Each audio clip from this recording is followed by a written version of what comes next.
네, 안녕하십니까. 저는 삼성서울병원 혈액종양내과 장준호 교수입니다. 오늘은 아주 희귀질환 중에 하나인 항냉응집소병에 대한 설명을 하기 위해 여기에 왔습니다. 네, 항냉응집소병이란 그러니까 이제 추위에 노출이 되면 적혈구가 거기에 대해서 보체의 영향을 받아서 적혈구가 깨져서 생기는 여러 가지 합병증이 생기는 그러한 질환입니다. 이제 환자는 통색증이라든지 레이노 현상 이런 것들 때문에 상당히 고통을 받고 적혈구가 깨져서 생기는 그러한 합병증으로 인해서 혈전이나 그다음에 신장이 나빠지거나 이러한 합병증들이 생겨서 고통을 받는 그러한 질환입니다. 항냉응집소라는 건 뭐냐면 적혈구의 표면에 이제 응집소라는 게 이제 달라붙어서 이제 그거에 의해서 이제 용혈 현상이 일어나는 겁니다. 쉽게 얘기하면. 근데 이제 거기에 주된 메커니즘은 보체 활성화입니다. 환자가 이제 이런 항냉응집소라는 그런 항체 결합을 하고 이런 것들이 결합된 것들이 이제 우리가 RES 시스템에 의해서 제거가 되면서 용혈이 일어나는 그러한 질환입니다. 예, 있는 겁니다. 그렇지만 이제 이게 많이 발현이 되고, 이게 굉장히 타이터가 높은 경우에는, 이것들이 이제 그 응집을 하게 되면서 그 적혈구가 용혈이 되는 그런 것들이 일어나는, 질환입니다. 그러니까 이 사람들이 더울 때는 일어날 수도 있지만, 더울 때는 우리가 이제 어느 정도 온도 이상에서는 그렇게 응집이 활발하게 일어나지는 않습니다. 자가면역 질환과 연관돼서도 나타나고요. 그러니까 이제 우리가 이런저런 원인을 전부 찾았는데도 우리가 밝혀지지 않는 경우를 우리가 1차성이라고 하고, 그 다음에 이제 암이나 아니면 림프종, 그 다음에, 우리가 이제 다발골수종, 그 다음에, 왈덴스트롬스 마크로글로비네미아 같은 그런 질환과 동반돼서 항냉응집소가 발생하고 이것들 때문에 용혈이 일어나는 것들을 우리가 2차성 항냉응집소병이라고 합니다. 제가 이제 PNH를 전공한 게 이제 한 13년 되는데요.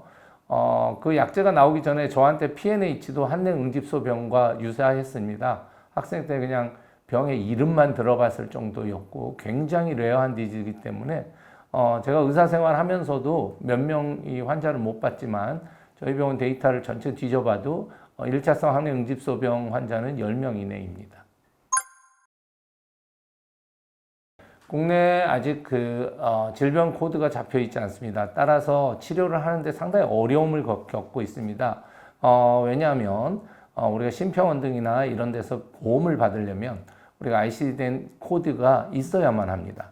하지만 이게 없기 때문에 물론 이 코드를 만들 수가 있겠지만 상당히 시간이 소요되고 이미 이 약제는 식약처의 허가를 받았고 우리가 고시가 되려면 그 코드가 있어야 되고 하기 때문에 닭이 먼저냐 달걀이 먼저냐 하는 식으로 이 작업을 하는데 상당히 어려움을 겪고 있고 그동안의 환자들은 또 고통을 받고 있습니다. 따라서 이러한 작업들이 좀 같이 이렇게 진행이 돼야 할 걸로 생각이 됩니다.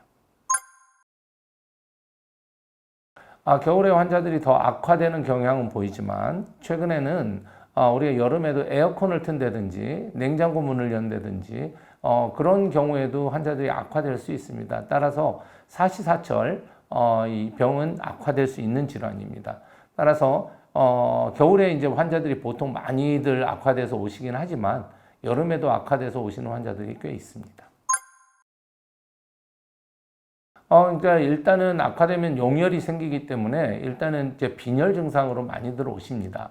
하지만 빈혈이 심하지 않더라도 우리가 이제 항냉응집소병의 이제 합병증인 우리가 혈전이 생긴다든지 아니면 손끝에 청색증이 생긴다든지 그러한 것들로 고통받는 환자들도 꽤 있습니다. 사망한 환자의 그 대부분은 이제 혈전과 연관이 돼서 사망을 하게 됩니다.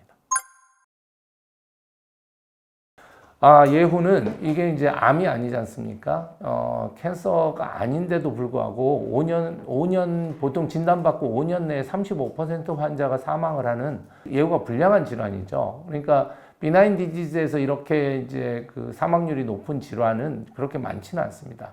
게다가 환자 수도 적기 때문에 이런 환자들은 좀 각별히 치료제도 있고 하기 때문에 각별히 좀 케어가 필요하다고 생각됩니다. 네, 수틸리맵이라는 약입니다. 이거는 이제 그 컴플리먼트 이니비터인데요. 굉장히 하이 레벨의 컴플리먼트 시스템을 이니비션하는 그런 약제입니다. 이런 이제 컴플리먼트 시스템은 우리 몸에서 외부의 균으로부터 침범이라든지 이런 것들로 우리 몸을 보호하는 역할을 하는 건데, 이게 이제 자가 면역 질환 같이 자기 몸을 공격하는 그러한 패서피지올로지를 가지고 있기 때문에 이것을 막아주는 그러한 역할을 하는 보체 이니비터라고 생각을 하시면 되겠습니다.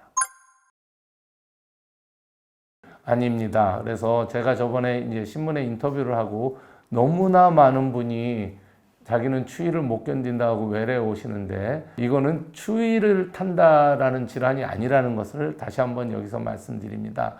그래서 추위에 노출이 되면 유난히 손끝이 굉장히 아프고 차갑고 그 다음에 빈혈 증상이 있고 그런 합병증이 있을 때 우리가 이 질환을 의심해 볼 수 있지, 추위를 나는 많이 타요 하고 외래를 찾아오시는 분이 6개월 사이에 한 10명 이상 오셨던 걸로 기억이 됩니다. 제발 오지 마세요. 네, 일단은 이제 우리가 추위에 노출돼서 이제 뭐 청색증이 있다든지 unusual한 곳에 우리가 혈전이 생긴다든지 아네미아가 있고 LDH가 높아진다라고 할 때는, 아니면 이제 소변 색깔이 진해진다든지 잘 문진을 하셔서 의심을 해볼 수가 있겠습니다. 이 병원에 올 정도면 아네미아가 꽤 심해집니다. 우리가 의료진들이 주지하는 바와 같이 아네미아가 있는 환자의 거의 한 90% 이상, 특히 로컬에서 아네미아를 보는 선생님들의 거의 한 97% 이상은 IDA입니다. 근데 이제 패턴이 IDA가 아니고 특히 이제 MCV가 높다든지 이제 그런 식으로 우리가 나타나는데, 그러면서 LDH가 높은 경우에 이 사람은 뭔가 용혈 현상이 일어나고 있구나, 아니면 레티 카운트가 체크가 가능하시면 레티 카운트가 높고 그러면 우리가 이분은 뭔가 깨지고 있구나라는 것들을 우리가 알 수가 있습니다. 그래서 우리가 큰 병원으로 좀 리퍼를 해주시는 게 좋지 않을까 싶습니다. 헤모글로빈 유리아도 생길 수 있습니다. 근데 이제 이게 인트라바스큘라 헤몰라이시스가 아니기 때문에 헤모글로빈 유리아는 PNH처럼 특징적이지는 않습니다. 보체가 붙어가지고 이게 이제 비장이나 간에서 깨지는 거기 때문에 익스트라바스큘라 헤몰라이시스가 되는 거죠. 인트라바스큘라 헤몰라이시스가 생겨야 우리가 헤모글로빈 유리아가 생기는 거기 때문에 메인은 익스트라바스큘라 헤몰라이시스입니다. 그때는 이제 치료가 거의 이제 우리가 증상 완화하는 치료만 가능했습니다. 그래서 환자들이 굉장히 고통스러웠죠. 어떤 병인지도 알고, 하지만 치료자가 없기 때문에 그냥 아네미아가 발생을 해서 아네미아가 굉장히 심하게 발생합니다. 응급실을 통해서 오거나 몇 번 오셨던 분은 이제 외래를 통해서 오시는데, 또 그냥 수혈을 했다가는 그 수혈을 하면서 또 깨지기 때문에 환자는 웜베스라는 그런 이 피를 따뜻하게 해주는 그런 기계를 통해서 이제 수혈을 해야 됩니다. 그래서 그때는 이제 뭐 수혈해주고 잠시 이제 우리가 증상을 완화시켜주는 스테로이드를 쇼텀하게 쓸 수가 있고, 물론 효과는 없지만 잠시 이제 헤몰라이시스를 막아줄 수 있는 그러한 우리가 치료만 가능했습니다. 그리고 이제 도저히 안 되는 자주 반복적인 것들이 생기면 우리가 이제 리투키막 같은 이제 항암제를 사용했는데, 이거는 또 이 합병증이 상당히 심하기 때문에 함부로 사용해서는 안 되는 그러한 치료라고 생각이 됩니다. 새로운 약을 쓰면 상당히 효과적인 이 결과를 얻을 수가 있습니다. 그래서 일단 아네미아가 상당히 개선이 되고요. 그 다음에 이런 컴플리케이션을 확실하게 줄여줄 수가 있습니다. 제가 나온 지가 얼마 안 됐기 때문에 우리가 롱텀 서바이벌의 개선이 있다라는 그런 보고는 아직은 없지만, 다른 컴플리먼트 질환들을 비교해보고 그 질환들의 약제의 효과를 우리가 비교해서 미루어 보건대 이 질환에서도 상당한 효과에다가 어떤 그 서바이벌의 개선을 얻을 수 있다고 생각이 됩니다. 예, 지금 이제 우리가 폐암이나 유방암 이런 것들은 전체적인 그 버짓이 뭐 3천억, 6천억 하는 약제들이 최근에 이제 보험이 통과가 되고, 획기적인 물론 약제도 있지만 그렇지 않은 약제들도 보험이 통과가 되고 있습니다.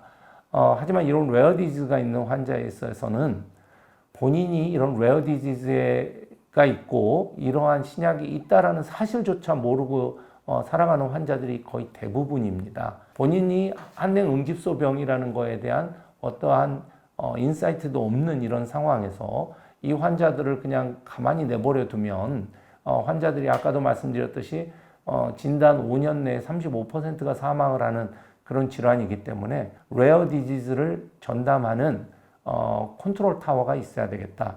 100명도 안 되는 환자이긴 하지만 이런 환자들도 우리 국민이고 우리 국민한테 쓸 수 있는 약제가 분명히 존재하고 전체적인 버짓으로 따지면 상당히 작은 부분, 합병증이 거의 생기지 않는 그러한 생명 연장을 할 수 있는 그러한 약제를 적절한 환자에게 사용할 수 있는 그러한 컨트롤 타워가 필요하겠다라고 생각이 됩니다.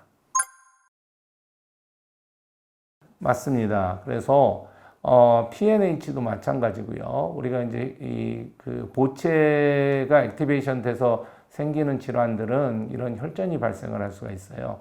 그래서 우리가 이제 혈전이 발생하는 원인은 너무 많지 않습니까? 하지만 그러한 요인들이 없는 사람들, 특히나 젊은 환자라든지 나이가 드신 분에도 언유저한 그런 곳에 혈전이 생겼는데 환자가 아네미아도 있고 LD도 높고 이럴 때는 우리가 콜드 아브리친 검사는 아주 큰 병원에서는 간단하게 되는 검사이기 때문에 이 검사를 생각을 해봐야 됩니다.